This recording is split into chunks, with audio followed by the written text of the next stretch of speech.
وعليكم السلام ورحمة الله وبركاته. سرتا بنای خدای گەورە. بسم الله الرحمن الرحیم. دەستی هەمووتان خۆش بێت، دەستی ئەوی بەڕێز و دەستی مامۆستایانیش خۆش بێت. خدای گەورە لێتان قبول کات و بخاتە سەر تەرازوی چاکەکانتان. وەکو بەشداریکردنم لەم خولەدا بەڕاستی توانم بڵێم هەڵسەنگاندنێکی زۆر باشی پێ دەدەم و تێیدا سوودێکی زۆر باشم لێ بینیت. سەرڕای وانەکان کە تێیدا باسی گۆڕینی خۆکان و کەرەستەکانی بەکارهێنانی خۆکانی بۆ کردین، تەنیشت لە مامۆستایان هەندێک جار هەندێک بابەتیان باس دەکرد کە بەڕاستی زۆر گرنگ بوو بۆ ئەوەی بتوانین ژیانمان باشتر بکەین.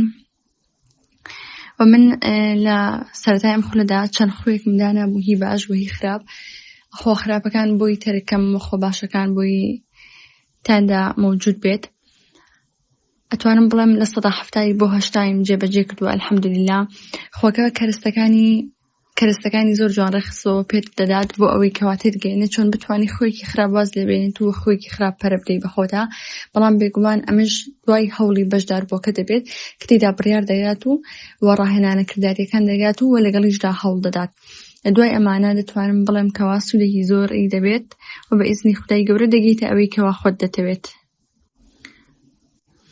و بەگشتی بابەتەکانی خۆکە زۆر جوان بوون و هەرێکیان گرنگی تایبەتی خۆی لەو کات و شوێنی دیاریکراودا هەبوو. هەرێکیان پێوەست بوون بۆی ترەوە و تاواکەری ئەوی تریشان بوون.